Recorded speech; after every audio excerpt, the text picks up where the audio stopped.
तो ये जो डिफरेंस है ना इंडिया पाकिस्तान के बीच में, ये बड़ा ही, और ये बीजेपी जैसे जिसको ये बोलते हैं कि ये सो कॉल्ड हिंदू इंतहा पसंद पार्टी, वो भी इस चीज को समझते हैं। देखिए वो बिजनेस के मामले में, विदेश नीति के मामले में और इन सब मामलों में नहीं अपना वो हिंदुज्म घुसड़ते हैं।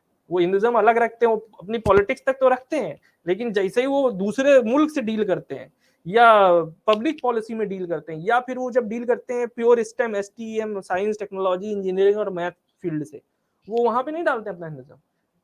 तो और वो उतना ही हिंदुज्म यूज करते हैं जितना चुनाव जीतने के लिए जरूरी है, उसके अलावा वो नहीं डालते हैं। तो ये जो डिफरेंस है ना, ये बहुत बड़ा प्रॉब्लम है पाकिस्तान में। प्रॉब्लम जैसे आपको मैं एग्जांपल देता हूँ इमरान खान का। आपके इमरान खान रियासत मदीना बनाने चले हैं पाकिस्तान में, किसी ने उससे ये नहीं पूछा यार तुमने अपनी पूरी जिंदगी क्या करते रहे हो तुम, हैं हर वो काम जो इस्लाम में मना है, दारू सिगरेट सब तुमने किया है। जब तुम्हारे शरीर में दम थी तब तो तुम्हें याद नहीं आया खुदा, आज तुमको खुदा याद आ रहा है जब तुमने 100 चूहे खा लिए, अब तुम्हें बिल्ली हज को जाएगी। आपको खतरा है कुछ चाइना से कि चाइना आपके खिलाफ कोई इकदाम इस तरह के कर सकता है? चाइना कर रहा है। सबसे बड़ा इकदाम तो ये किया कि उन्होंने पाकिस्तान को बम दिया। देखिए आपको क्या करना है, आपको एक दुश्मन खड़ा करना है कि इंडिया उनसे उलझा रहा है।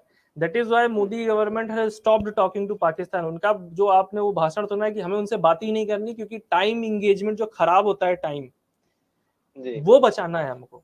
तो उन्होंने वो टाइम, अब वो चाइनीज पॉलिसी में फंसी नहीं रहे, उन्होंने कहा साहब हमने बात ही नहीं करना है, आप जाने आपका काम जाने, आपको पाकिस्तान बढ़ाना है तो बढ़ाए। दूसरा क्या है, इंडस्ट्री वाइज चाइना अब काफी ग्रोथ कर चुका है। India is challenging China but not कि वो full and full on challenge है। और दूसरी चीज आपको ये समझाना पड़ेगा कि पाकिस्तान में जो इंडिया दुश्मनी है वो इसलिए नहीं है कि वो इंडिया दुश्मनी है, उनको वो हिंदू दुश्मनी के नाम से सिखाया गया कि India is a Hindu state और पाकिस्तान साहब मुसलमान स्टेट है, और चूंकि वो ऐसा है वैसा, जबकि इसका कोई लेना देना नहीं असलियत। जब आप असलियत में हिस्ट्री पढ़ोगे तो आपको, इसीलिए हिस्ट्री को तोड़ा मरोड़ा गया है पाकिस्तान में जरूरत से ज्यादा। इंडिया में पॉजिटिव साइड में ज्यादा तोड़ा मरोड़ा गया है, और पाकिस्तान में बिल्कुल नेगेटिव साइड में लगा साहब हिंदू ये करते थे वो करते थे। यार कभी अपनी गलतियां भी देख लिया करो। अब तो हिंदू नहीं है पाकिस्तान में, तो अब आप कहीं डेवलप कर रहे हैं। अस्सलाम वालेकुम, नमस्ते, सत श्री अकाल। मुजफ्फर अली चौधरी अपने प्रोग्राम परफेक्ट एक्शन में तमाम दोस्तों को खुशामदीद कहते हैं। अभी हमारे साथ मौजूद हैं इंडिया कानपुर से जनाब मंगल दास जी। ये PhD हैं माशाल्लाह और प्रोफेसर भी है साथ। Welcome to the show sir. नमस्कार सर, कैसे हैं आप? आपकी ईद अच्छी कैसे हैं मने। आप? ठीक है बढ़िया सर। जी, ईद हमारी कल है। अच्छा चलिए, अच्छा अच्छी सर, चीज है। आप हमें ईद की बधाई बाद में दें, हम पहले आपको मुबारकबाद देंगे कि आपके मुल्क के अंदर बहुत ज़्यादा डेवलपमेंट हो रही है। अभी रिसेंटली जैसे टिम कुक आए थे आपके कंट्री के अंदर, तो उन्होंने 2 एप्पल स्टोर का इफ्तिताह किया वहाँ पर मुंबई और दिल्ली में। उसकी बहुत बहुत आपको मुबारकबाद हो। Thank you sir, thank you sir. ये एक अच्छी चीज़ है कि इंडिया में डेवलपमेंट हो रहा है from the business point of view. 2 Apple store खुले हैं। वैसे इसमें बिजनेस ज़्यादा अच्छा है क्या है कि रिगार्ड बियॉन्ड एप्पल स्टोर की जो प्रोडक्शन प्लांट है एप्पल के, वो इंडिया में शिफ्ट हो रहे हैं, वो एक अच्छी चीज़ है। That is much better. India के अंदर रोज ही कोई ना कोई हम चीज देखते हैं कि आज मोदी जी जो है उस चीज का इफ्तिताह कर रहे हैं, आज जो फलां चीज का इफ्तिताह हो रहा है, आज इंडिया के अंदर ये चीज नहीं बन गई। तो ये हमें थोड़ा सा बताएंगे तो सही कि पाकिस्तान जहां पर हम इस वक्त मजबूर हैं 2 वक्त की रोटी से और हमारे लोग जो भूखे मर रहे हैं, और दूसरी तरफ इंडिया जो है वो रोज नई नई वहां पर चीजें बन रही हैं, नए नए स्टोर खुल रहे हैं, नई नई इजादात हो रही हैं। तो क्या वजह क्या है कि आपके पास कौन सी ऐसी जादू की छड़ी है कि जो आपको इतनी ज्यादा तरक्की आपको मिल रही है आपकी कंट्री में? सर ऐसा है कि 2014 और उसके पहले भी काम तो होता था, 2014 के पहले, लेकिन वो जो डिलीवरी रेट था वो स्लो था। अब 2014 के बाद क्या हुआ है, डिलीवरी रेट बहुत इंक्रीज हो गया है चीज़ों का। मैं आपको एक एग्जांपल दे देता हूँ कि इलेक्ट्रिफिकेशन है रेलवेज का, आपने 2014 तक मान लीजिए 25% किया था, अब 2014 से 23 तक आप 85 पहुंच गए, तो 60% का चेंज हो गया विद इन 8 ईयर्स, और वहाँ आप 70 ईयर्स में 25 पे पहुंचे। तो ये जो स्पीड है ना डिलीवरी की, ये बढ़ गई। दूसरा क्या है इसमें, जियो स्टेबिलिटी है इंडिया में, पॉलिटिकल स्टेबिलिटी है, तो एक आप पॉलिसी बनाते हैं उसको दूर तक फॉलो कर पाते हैं। तीसरा सबसे बड़ा रीजन है कि जियो पॉलिटिकल इवेंट्स हो रहे हैं, अमेरिका और चाइना में इशू हो रहा है। चाइनीजों का क्या था पहले भाई, वो कॉपीराइट चोरी कर लेते थे डिफरेंट कंपनीज का। कंपनीज इसलिए बर्दाश्त करती थी पहले क्योंकि चाइना में माल सस्ते में बन जाता था, तो इसलिए वो थोड़ा बहुत बर्दाश्त करती थी जो उनके कॉपीराइट इंटेलेक्चुअल राइट्स चोरी भी होते थे चाइना में। अब वो नहीं हो रहा है। अब क्या उनको महंगा पड़ रहा है, अमेरिका की तरफ से दबाव आ रहा है, वेस्ट से प्रेशर आ रहा है, तो उन्होंने क्या किया, ओवरऑल उनके लिए अब वो घाटे का सौदा है, तो वो छोड़ के कहाँ शिफ्ट हो रहे हैं, वियतनाम, इंडिया और मेक्सिको। अच्छा, इंडिया में इसलिए ज्यादा आ रहे हैं क्योंकि इंडियन गवर्नमेंट की पॉलिसी कंसिस्टेंट रही है और वो एक बड़ी मार्केट है, तो अब इंडिया में वो मेड इन इंडिया की वजह से वो आना चाहते हैं और अब गवर्नमेंट भी उसका साथ दे रही है। अच्छा, इसमें सर कुछ ऐसे भी है कि इंडियन जो लोग हैं वो ज्यादा स्किल्ड हैं, या यहाँ पर थोड़ा सा जो सैलरीज है वो अदर जो कंट्रीज है उनके अगर कंपैरिजन करें तो यहाँ पर कम है। इन दोनों चीजों में कौन सी चीज है यहाँ पर? दोनों चीजें हैं, डिपेंडिंग ऑन किस तरीके की, क्योंकि दोनों टाइप की इंडस्ट्रीज आ रही हैं। देखिए, सैलरी जो कम होने की वजह है क्योंकि आपके जो डॉलर और पैसे का डिफरेंस है उसकी वजह से, तो इंडियन गवर्नमेंट ने एक्चुअली डिलिबरेटली कम किया हुआ है, जो डिफरेंस है अपने इंपोर्ट्स बढ़ाने के लिए डिलिबरेटली कम किया हुआ है। और एजुकेटेड लोग ज्यादा हैं, और चूंकि सॉफ्टवेयर में अभी तक एजुकेशन ज्यादा थी तो आप लोग सॉफ्टवेयर में ही देखते थे। अब क्या गवर्नमेंट आई पिछले 7-8 साल से, उसने चेंज किया है, थर्ड गियर में ले गया या फिफ्थ गियर में ले गया कि साहब हमने अब मैन्युफैक्चरिंग में जाना है, तो उसमें भी आप चेंज देख रहे हो। तो थोड़ा सा एजुकेशन का फर्क है, थोड़ा नहीं बल्कि काफी फर्क है, स्पेशली अब अगर जिसको आप बगले सगीर बोलते हैं उसके कंपैरिजन में देखो, बांग्लादेश और इधर उधर पाकिस्तान के कंपैरिजन में, तो वो भी है। और पॉलिसीज में भी डिफरेंस आ गया है, उसका बहुत बड़ा फर्क है। सर ये बताएं कि जो अगले कुछ 10-15 साल में, आप जैसे कि इंडिया इस वक्त दुनिया की 5वीं बड़ी इकोनॉमी बन चुका है, तो आप इंडिया को कहाँ पर देख रहे हैं? टॉप 3 में नजर आ रहा है इंडिया आपको? 15 साल में हाँ टॉप 3 में आने की गारंटी तो नहीं है, पॉसिबिलिटी बहुत ज्यादा है, गारंटी तो खैर किसी चीज की नहीं होती आजकल, जी। लेकिन पॉसिबिलिटी है। और अगर इसी तरीके से ये मैन्युफैक्चरिंग में बढ़ते रहे तो no doubt they will touch top 3। मतलब होगा क्या कि जैसे जैसे आप ऊपर जाते हो ना इकोनॉमी वाइज, तो आपका साइज सिस्टम का बड़ा हो जाता है, तो आपका ग्रोथ रेट स्लो होता जाता है, तो beyond third it is very difficult to go with the same brisk speed. तो जैसे आपको मैं एक छोटा सा एग्जांपल दे देता हूँ कि आप 10 रुपए कमाते थे, अब कल आपने अगर 20 रुपए कमा लिए तो आपकी कमाई बढ़ गई 100%, ठीक है। लेकिन अगर आप 10,000 कमाते थे तो अगले दिन 10,000 ऐड करना बड़ा मुश्किल है। तो चेंज तो 100% ही है, लेकिन 10,000 में 10,000 जोड़ना मुश्किल होता है, 100 रुपए में 100 रुपए जोड़ना आसान होता है। तो जब आप एक लेवल पे आ जाते हैं तो वो आपका ग्रोथ रेट धीरे धीरे ऑटोमेटिकली स्लो होता है, तो थर्ड तक ये पहुंच जाएंगे। Beyond that it will be slow and it will be sort of problematic. अच्छा, दूसरा मैं आपसे ये पूछूंगा कि आप इस वक्त चाइना को बिल्कुल पूरी पूरी टक्कर दे रहे हैं, तो चाइना भी तो फील कर रहा होगा ना कि इंडिया जो है वो हमारे मुकाबले में एक बड़ी इकॉनमी यहाँ पर बन रहा है।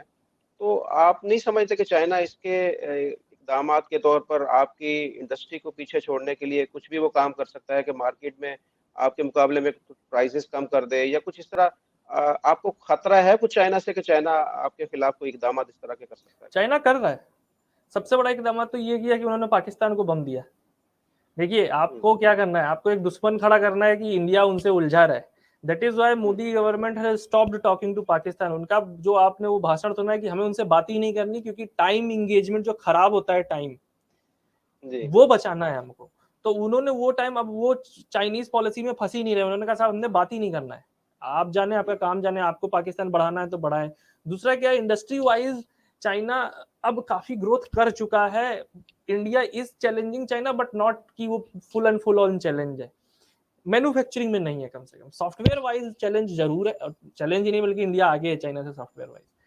बट जैसे फार्मास्यूटिकल में बहुत आगे है, फार्मास्यूटिकल में India is miles ahead than China, but Chinese का जो मॉडल है वो डिफरेंट है, और वो जो ग्रोथ रेट पे सस्टेन करता है। अब चूंकि वो डिक्टेटरशिप है तो उन्हें ग्रोथ रेट उनकी मजबूरी है, हम्म, नहीं तो कोई डिक्टेटरशिप को पसंद नहीं करेगा, तो उन्हें ग्रोथ रेट देनी है। इंडिया के साथ ये मजबूरी नहीं है। डेमोक्रेसी में क्या होता है, एक सेफ्टी वॉल्व होता है, गवर्नमेंट नहीं पसंद है आपको भगा देंगे 5 साल बाद। ये चाइना में नहीं हो सकता, तो चाइना को ग्रोथ देना ही देना है, उनकी मजबूरी है।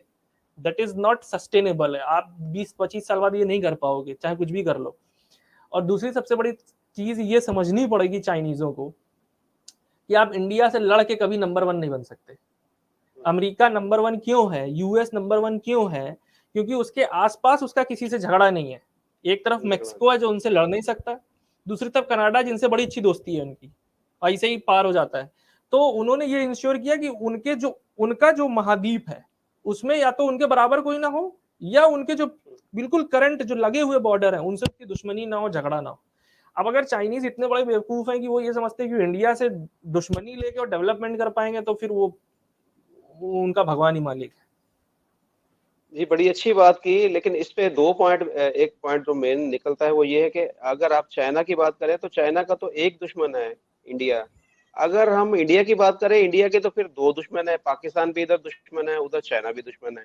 तो इंडिया कैसे फिर टॉप 3 में आ सकता है अगर इतने 2 बड़े दुश्मन उसके आस-पास इधर-उधर बैठे हों, तो इंडिया कैसे ज़्यादा तरक्की करेगा फिर? चाइना के दो दुश्मन नहीं है सर, वो हमें आपको आप इंडिया के पॉइंट ऑफ व्यू से देखें, चाइना की दूसरी तरफ देखो आप, पैसिफिक में, प्रशांत महासागर में, जापान से भी उनकी नहीं, जापान और चाइना के बीच में वैसी ही दुश्मनी है जैसे इंडिया और पाकिस्तान। हुँ, मतलब शायद हमारे बीच में तो कम होगी, हमको लगता है बहुत है। अभी आपको पता ही नहीं दो दो देशों के बीच में कैसी कैसी दुश्मनियां हैं। चाइना की सबसे बड़ी प्रॉब्लम है जापान, जापान के साथ ताइवान, ताइवान जो कि यूएस के कंट्रोल में है, और यूएस कभी भी चाइना को ताइवान पे कब्जा नहीं करना देगा स्ट्रेटेजिकली, क्योंकि बहुत इंपॉर्टेंट है वो। इसके बाद है आपका वियतनाम, इंडोनेशिया, थाईलैंड, सबके साथ चाइना का बवाल है। इसीलिए आप देखिए इंडिया जो ब्रह्मोस मिसाइल बेच रहा है वो उस तरफ बेच रहा है।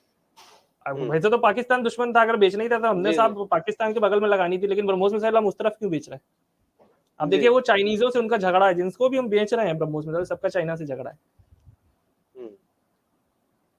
तो इंडिया को फिर कहाँ पर आप देख रहे हैं? इंडिया को नहीं चाहिए कि पाकिस्तान के साथ अपने ताल्लुकात को बेहतर करे? अगर वो चाइना को कम्पीट करना चाह रहा है, तो इस सिलसिले में जैसे कि अब बिलावल भुट्टो भी इंडिया आ रहे हैं, तो आप नहीं समझते कि इससे कुछ थोड़े से ताल्लुकात में बेहतरी आ सकती है? और बेहतरी आनी भी चाहिए, इंडिया को थोड़ा-सा अपने रवैये के अंदर लचक पैदा करने की ज़रूरत है। पाकिस्तान की तरफ से जैसे अब थोड़ा-सा हो रहा है ऐसे कि वो इंडिया के साथ अपने ताल्लुकात को बेहतर करना चाहते हैं। तो इंडिया भी करना चाहता है ताल्लुकात अपने बेहतर या नहीं? आई डोंट थिंक सो ताल्लुकात अभी कोई बेहतर होंगे सर। देख, तो रीजन ये है कि इंडिया में अब पॉलिसी जो ड्रिवन है वो बड़ी ही फैक्ट बेस हो गई है, अब वो उसमें इमोशन की जगह नहीं रही इंडियन पॉलिसी में। पहले थोड़ा बहुत था भी, अब तो बिल्कुल ही जीरो हो चुका है emotion, specially after coming Modi. वो प्योर फायदे नुकसान और फैक्ट पे चलती है कि इतना हमको इतना बिजनेस चाहिए, ऐसे चाहिए। अब पाकिस्तान से प्रॉब्लम ये, हमें पाकिस्तान के साथ अगर हम टेबल पे बैठे तो हमें क्या मिलेगा? हम आपको कुछ हुँ, देंगे, आप जैसे कश्मीर भाई, ठीक है हम कुछ कर ले, आपको क्या मिलेगा, हमको क्या मिलेगा? क्योंकि टेबल पे डिस्कशन हमेशा ऐसे ही होता है, जब आप पॉलिटिशियंस या दो नेशन टेबल पे बैठेंगे कंट्रीज, तो वो देना और लेने पे ही होगा, उसमें इमोशंस नहीं होते हैं बीच में कि आप कुछ देंगे हम कुछ लेंगे, और हम कुछ देंगे आप कुछ लेंगे। अब पाकिस्तान से हमें मिलेगा क्या, क्या इशू है? दूसरी चीज ये इंडियंस को रियलाइज हो चुका है कि अगर हम पाकिस्तान से ना बात करें तो हमारा कोई नुकसान नहीं होना है। भाई कश्मीर में नहीं बात होगी, हमारे पास तो वैसे भी है ही है बड़ा हिस्सा, ठीक है हमको वो नहीं मिलेगा, नहीं मिलेगा, लेकिन जो है हमारे पास उसी को हम डेवलप कर लेंगे। तो इंडियंस का जो नुकसान देखिए, पाकिस्तान ने जो दो चीजें लूज की, वो एक तो ईरान गैस पाइपलाइन, दूसरा इंडियंस को अगर वो वास्तव में ये करना चाहते तो पाकिस्तान को ये, जैसे इंडिया सेंट्रल एशिया जाना चाहता था, अब उन आपने क्या किया, इंडिया को मजबूर किया चाबहार में पोर्ट बनाने के लिए। अरे यार, तुम अगर इंडिया के साथ अच्छी दोस्ती करते तो जो इंडिया रास्ता इस्तेमाल करता तुम्हारा, तो तुम्हें पैसे मिलते ना उसके, बिल्कुल। और इंडिया की आप पे डिपेंडेंसी हो जाती। लेकिन आपने क्या किया, आपको समझ में नहीं आया, वो जो भी रीजन रहा हो।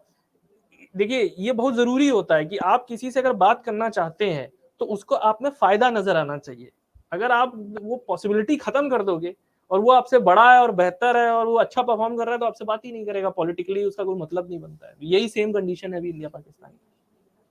जब पाकिस्तान के अंदर जो पब्लिक है, पाकिस्तानी पब्लिक, आप ये समझ मैं आपको ये बताना चाह रहा हूँ कि हम फील्ड के अंदर जाते हैं, पब्लिक रिएक्शन वीडियो भी बनाते हैं, तो यहाँ की जो भी गवर्नमेंट आती है, अगर वो नवाज शरीफ की है या पीपल्स पार्टी की है या वो पीटीआई की इमरान खान साहब की, तो इस चीज़ का खास तौर पर ख्याल रखा जाता है कि इनके जो वोट बैंक है वो यही होता है एंटी इंडिया।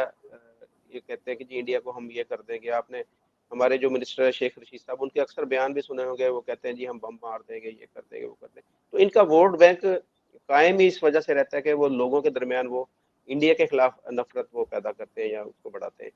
आप क्या वैसे समझते हैं कि हमारी जो पाकिस्तानी पब्लिक है, उसे कब हकीकत का पता चलेगा कि इंडिया हमारा दुश्मन नहीं, इंडिया हमारा हमसाया है। अगर हम उससे इंडिया से अगर अच्छे ताल्लुकात चाहते हैं, तो हमें भी अपने अंदर तब्दीली लाने की ज़रूरत है। तो अवाम को कैसे ये सारी चीज़ें पता चलेंगी कि अब 72 साल हो गए हैं कि हमारा जो एक माइंडसेट है हमारे, मैं अपने अगर फैमिली की बात करूँ या अपने जो इर्द-गिर्द के लोग हैं, वो भी सारे यही कहते हैं कि जी आप ये इन कामों में किन कामों में पड़े हुए हैं, इंडिया हमारा दुश्मन है। तो मैं कैसे, अब मैं आपसे मशवरा माँग रहा हूँ कि मैं कैसे ये सारी चीज़ें बेहतर कर सकूँ? देखिए ऐसा है, ये बहुत लंबा प्रोसेस है। आप लोगों का जो दिमाग पाकिस्तान में बर्बाद किया गया है, ये एक डेलिब्रेट पॉलिसी से बर्बाद हुआ है और किया गया है। क्योंकि ये 1971 में पॉलिसी शुरू हुई थी, गलत हिस्ट्री पढ़ाना। आप अपने बाप दादा टर्की और अरब में देख रहे हैं, भाई पाकिस्तान भी बहुत, पाकिस्तान ठीक है 70 में बना, 47 में आया एग्जिस्टेंस में, बट आप झूठी हिस्ट्री से कुछ नहीं अचीव करोगे। देखिए तारीख को अगर आप मस्क करोगे तो तारीख आपको मस्क कर देगी, यही हो रहा है पाकिस्तान में लिटरली। आपने तारीख को गलत किया तो तारीख आज आपके साथ गलत कर रही है, क्योंकि आप उससे सीख नहीं पाओगे कुछ। ठीक है, तो आपके साथ जो हो रहा है उसको उसको रिवर्स करने में टाइम लगेगा। और दूसरी चीज आपको ये समझाना पड़ेगा कि पाकिस्तान में जो इंडिया दुश्मनी है वो इसलिए नहीं है कि वो इंडिया दुश्मनी है, उनको वो हिंदू दुश्मनी के नाम से सिखाया गया कि India is a Hindu state और पाकिस्तान साहब मुसलमान स्टेट है, और चूंकि है वो ऐसा है वैसा, जबकि इसका कोई लेना देना नहीं असलियत। जब आप असलियत में हिस्ट्री पढ़ोगे तो आपको, इसीलिए हिस्ट्री को तोड़ा मरोड़ा गया है पाकिस्तान में जरूरत से ज्यादा। इंडिया में पॉजिटिव साइड में ज्यादा तोड़ा मरोड़ा गया है, और पाकिस्तान में बिल्कुल नेगेटिव साइड में लगा, साहब हिंदू ये करते थे वो करते थे। यार कभी अपनी गलतियां भी देख लिया करो। अब तो हिंदू नहीं है पाकिस्तान में, तो अब आप कहीं डेवलप कर रहे हैं। ये जब आप सवाल पूछेंगे ना पब्लिक से, तो उसको समझ में आएगा कि यार बात तो सही है कि अब तो नहीं बचे ना भाई कोई हमें दबाने, अब तो हमारे अपने हमें दबा रहे हैं और वो इस्लाम की गोली आपको दे रहे हैं। तो वो धीरे धीरे सही होगा जब पाकिस्तान की पब्लिक तल्ख सवाल पूछने शुरू करेगी, जो बहुत जेन्युइन सवाल है, जो लॉजिकल क्वेश्चन है कि यार अगर हिंदू हमें दबा रहे थे और आज हिंदू नहीं है पाकिस्तान में, 1% रहा होगा बहुत ज्यादा, और क्रिश्चियन नहीं है पाकिस्तान में, तो फिर हम क्यों खराब स्थिति में? तो इसका मतलब हिंदू नहीं दबा रहे थे आपको, आपके अपने लोग आपको दबा रहे थे। बस वो इस्लाम और इधर उधर का सहारा आपको दे देते हैं ताकि आप ये सवाल ही ना पूछें कभी उनसे। आपको एक झूठा दुश्मन दिखा दिया जाता है, आप उसी के पीछे, वो ट्रक की बत्ती के पीछे लगा रखा है आपको, आप उसी के पीछे दौड़ रहे हैं कि साहब हम एक दिन इस्लामिक उम्मा बनाएंगे। अब सीधा सवाल इसमें आप ये सोचो कि यार सऊदी अरब, कतर, कुवैत, ये खानदान भी एक ही है और ये एक ही रिलीजन फॉलो करते हैं, तो काहे के लिए अपना अलग मुल्क बनाए हुए हैं? एक ही झंडा कर लो। जब वो नहीं कर पा रहे तो इसका मतलब आपको ऐसे ख्वाब बेचे गए हैं जो प्रैक्टिकली पॉसिबल ही नहीं है, जो होता ही नहीं है असली दुनिया में। तो वो पाकिस्तान की पब्लिक को धीरे धीरे ही समझ में आएगा, क्योंकि आपका जो माइंड है, जो पॉइजनस किया गया है, वो धीरे ही धीरे किया गया है सर। अच्छा सर, आप इधर अगर इंडिया की तरफ देखेंगे तो आपको पाकिस्तान के खिलाफ कुछ नफरत नजर आएगी? जिस तरह पाकिस्तान में तो हर दूसरा तीसरा बंदा जो है वो इंडिया के खिलाफ नफरत के जज्बात रखता है, तो उधर भी क्या कुछ लोग ऐसे हैं कि जो पाकिस्तान को अच्छा नहीं समझते या पाकिस्तानियों से नफरत करते हैं? पाकिस्तानियों से नहीं करते, हाँ इस्लाम के प्रति थोड़ा सा है। उसका रीजन हम्म, रिलीजन नहीं है, उसका रीजन कुछ और है, उसका रिलीजन है हिस्ट्री। क्योंकि जो बाहर से जो आए हैं इन्वेडर, उनको तो आप इज्जत नहीं दे सकते, चाहे वो जिस भी रिलीजन के हों। हिंदुइज्म में जो मदरलैंड होती है उसकी बहुत वैल्यू होती है, आपकी उसकी कल्चर की वैल्यू होती है। आप रिलीजन बदल सकते हैं, बाप नहीं बदल सकते अपना। तो ये चीज जो है, इस वजह से जो गुस्सा है वो पाकिस्तान के प्रति है। हालांकि ये बहुत कम है। उसका रीजन क्या है कि इंडियन सिस्टम जो है वो शुरू से ही सेकुलर बनाया गया है। तो सिस्टम में इतना इनर्शिया है कि अगर कोई बेवकूफ आके बैठ भी जाए, हम पाकिस्तान में बम चला देंगे, ये वो हो ही नहीं पाएगा। तो सिस्टम ही नहीं अलाउ करेगा उसको, क्योंकि सिस्टम में ही इतना इनर्शिया है। सिस्टम में ही शुरू से उसको ऐसा बना दिया गया है कि अगर आप करना भी चाहो तो एक हद से ज्यादा आप नहीं जा सकते हो। एक हद ना एक हद पे जाके आपको इतने चेक्स एंड बैलेंसेस है, कभी जुडिशरी आ जाएगी, कभी कोई आ जाएगा, कभी कोई आ जाएगी, आप कर ही नहीं पाओगे एक हद से ज्यादा। तो इंडिया में अब जो हो रहा है वो पाकिस्तान के प्रति इररिलेवेंसी ज्यादा आ रही, मतलब हमें इनसे कोई फर्क नहीं पड़ता है, ये ज्यादा हो रहा है कि अब इनसे क्या बात करोगे यार, ये मतलब इनसे बात करके हमें कुछ मिलना नहीं है, सिर्फ टाइम खराब होना है। तो ये जो हो रहा है ना, ये इस वजह से पाकिस्तान से आप देखोगे अब बात करने की जो है ना वो चाहत खत्म हो रही है। आप देखेंगे यूट्यूब पे भी कमेंट कि अब हम आपसे आगे निकल गए हैं, बातचीत करने का कोई फायदा नहीं है, समय बर्बाद हो रहा है। तो ये जो है ना ये हो रहा है इंडिया में। तो सर ये वाजपेयी साहब जैसे थे या कांग्रेस के दीगर जो रहनुमा थे, वो चाहते थे कि पाकिस्तान के साथ अच्छे ताल्लुकात हों, उसमें वो पाकिस्तान आए भी, यहाँ पर मीनार पाकिस्तान उन्होंने खड़े होकर पाकिस्तान को कहा कि जी मैं पाकिस्तान को तस्लीम करता हूँ। तो पाकिस्तान की तरफ से कुछ ऐसा आप लीडर समझते हैं कि जो वाक़ई इंडिया के साथ चाहता हो कि इंडिया के साथ वो इंडिया के वजूद को तस्लीम करे और ये अच्छे हमसाया बनकर वो रहना चाहे? आप समझते हैं कि जो मौजूदा पाकिस्तान के जो पॉलिटिशियन हैं, इनमें कोई ऐसा लीडर है कि जो हकीकी मानों में इंडिया के साथ दोस्ती कर सके? कर तो सकते हैं, लेकिन इनके पास उतना पॉलिटिकल विल नहीं है और सिस्टम को आप इतना खराब कर चुके हैं, इतना करप्ट कर चुके हैं कि आपको वो रिक्वायर्ड जो पब्लिक सपोर्ट चाहिए वो भी नहीं मिलेगा। क्योंकि पाकिस्तान में समझिए अब 40,000 मदरसे हैं, उसमें हजारों किस्म के जो है पहले तो आपस ही में झगड़ा करते रहते हैं, लेकिन जब उन्हें वो साहब इंडिया जी। हिंदू और ये सब तो उसके खिलाफ खड़े हो जाएंगे। तो अब उनको कौन, इतनी बड़ी पब्लिक है कि आप वो वोट बैंक है, कौन उसके खिलाफ जाएगा? Even if they want it, now they have, वो खुद को अपनी सिचुएशन में ले जाए। अब उसको रिवर्स करने में समय लगेगा and it will take enough time. मतलब आपने अगर किसी चीज को, पाकिस्तान को 50 साल में खराब किया है, आप पाकिस्तान को 5 महीने में ठीक नहीं कर सकते, क्योंकि खराब करना आसान होता है किसी चीज को, उसको सही करना बहुत कठिन होता है, जो कंस्ट्रक्टिव होता है काम। और पाकिस्तान में पॉलिटिशियंस के पास कितनी विल है वो मैटर करता है, और आपका सिस्टम कितना उसे सपोर्ट करता है। क्या मिलिट्री में सारे लोग, उसको मिलिट्री को ये समझ है कि नहीं है पाकिस्तान में? अगर कुछ जनरल्स को है भी, तो बाकियों को ये समझना पड़ेगा कि भाई साहब मिलिट्री का काम बिजनेस करना नहीं होता है, मिलिट्री का काम जो है एडमिनिस्ट्रेशन में जाना नहीं होता, मिलिट्री का काम सिर्फ बॉर्डर पे होता है और अपने आप को सुरक्षित करने में होता है। मिलिट्री जंग लड़ने के लिए नहीं होती है, जंग लास्ट ऑप्शन होता है। सेना आपका मुल्क बचाने के लिए होती है। ये बहुत जरूरी है, ये समझ जब तक नहीं आएगी काम पाकिस्तान में कि पाकिस्तान की सेना का काम पाकिस्तान को बचाना है, गजवाए हिंद करना नहीं है। क्योंकि आप ऐसी सपने के पीछे भाग रहे हैं जो नहीं हो सकता है, वो प्रैक्टिकली नहीं है, वायबल नहीं है। आप बर्बाद हो जाएंगे क्योंकि आप इतना रिसोर्स डाल दोगे उसमें कि आपके पास बाकी कुछ करने के लिए नहीं बचेगा। आपने इतना पैसा डाल दोगे अपनी मिलिट्री में कि ना तो आप हॉस्पिटल बना पाओगे, ना स्कूल बना पाओगे, ना बच्चों को पढ़ा पाओगे। तो अल्टीमेटली 50 साल बाद वो क्या करोगे? वो हथियार चलाने वाली अकल नहीं होगी किसी के पास, तो अल्टीमेटली तो वो बेकार हो जाएगा। तो ये अंडरस्टैंडिंग सर जब तक नहीं आएगी तब तक कुछ होगा नहीं। सर आखिरी सवाल आपसे ये पूछूंगा कि पाकिस्तान और इंडिया में फ़र्क मेन क्या है कि इंडिया इतनी तरक्की कर रहा है और पाकिस्तान पीछे, फ़र्क क्या है? कहाँ पर फ़र्क है? देखिए, एक तो एजुकेशन सिस्टम का फर्क है कि एजुकेशन सिस्टम जो सेकुलरिज्म का बड़ा फर्क आता है। सेकुलरिज्म क्या होता है, पाकिस्तान में जानबूझ के उसका ट्रांसलेशन मिस ट्रांसलेट करते हैं उसको उर्दू में, लादीनियत बोल। लादीनियत कुछ नहीं है, सेकुलरिज्म का दीन वीन से कोई लेना देना नहीं होता है।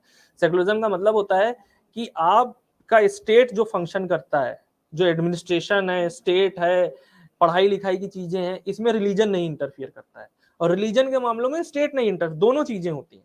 ठीक है, तो दीन अलग होता है दुनिया। इंडिया में क्या शुरू से ही इस चीज को है, अभी भी मोदी सो कॉल्ड ये वो फलान और हिंदू हिंताबंद, लेकिन मोदी ने अभी तक फिजिक्स की किताब में नहीं लिखा है कि राम से ये दुनिया चालू हुई। वो हिस्ट्री की किताब में कुछ भी करते रहे, फिजिक्स की किताबों में कोई नहीं करने देगा उन्हें। पाकिस्तान में क्या हुआ कि आपने फिजिक्स की किताब में और केमिस्ट्री की किताब में, जो स्टेम फील्ड्स हैं, जहां जिनसे इनका कोई लेना देना नहीं है, आपने वहां पे दीन को इंसर्ट कर दिया है।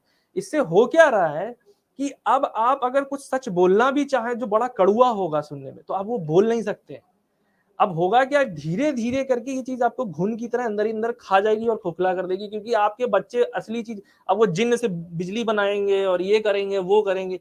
भाई मैं ये नहीं जानता जिन्न होते हैं या नहीं, लेकिन उनसे बिजली नहीं बनती। ठीक है, तो आप समझिए तो ये जो डिफरेंस है ना इंडिया पाकिस्तान के बीच में, ये बड़ा ही, और ये बीजेपी जैसे जिसको ये बोलते हैं कि ये सो कॉल्ड हिंदू इंतहा पसंद पार्टी, वो भी इस चीज को समझते हैं। देखिए, वो बिजनेस के मामले में, विदेश नीति के मामले में और इन सब मामलों में नहीं अपना वो हिंदुज्म घुसड़ते हैं। वो हिंदुज्म अलग रखते हैं, वो अपनी पॉलिटिक्स तक तो रखते हैं, लेकिन जैसे ही वो दूसरे मुल्क से डील करते हैं या पब्लिक पॉलिसी में डील करते हैं, या फिर वो जब डील करते हैं pure stem, STEM, science technology engineering और मैथ फील्ड से, वो वहां पे नहीं डालते अपना हिंदुज्म। तो और वो उतना ही हिंदुज्म यूज करते हैं जितना चुनाव जीतने के लिए जरूरी है, उसके अलावा वो नहीं डालते हैं। तो ये जो डिफरेंस है ना, ये बहुत बड़ा प्रॉब्लम है पाकिस्तान में। प्रॉब्लम जैसे आपको मैं एग्जांपल देता हूँ इमरान खान का। आपके इमरान खान रियासत मदीना बनाने चले हैं पाकिस्तान में, किसी ने उससे ये नहीं पूछा यार तुमने अपनी पूरी जिंदगी करते रहो तुम, हैं हर वो काम जो इस्लाम में मना है, दारू सिगरेट सब तुमने किया है। जब तुम्हारे शरीर में दम थी तब तो तुम्हें याद नहीं आया खुदा, आज तुमको खुदा याद आ रहा है जब तुमने 100 चूहे खा लिए, अब तुम्हें बिल्ली हज को जाएगी। और पाकिस्तान में लोगों ने खरीद भी लिया कि साहब ये आएंगे। अरे जिस आदमी का कोई किरदार ही नहीं है, जिसके 4 किरदार हैं, मतलब दोगला भी नहीं बोला जा सकता, 4 किरदार वाला है। तो क्या तुमको मदीना कुछ नहीं बना के देगा, वो सिर्फ आपको पकौड़ा बना के देगा और आपको पागल काटेगा वो।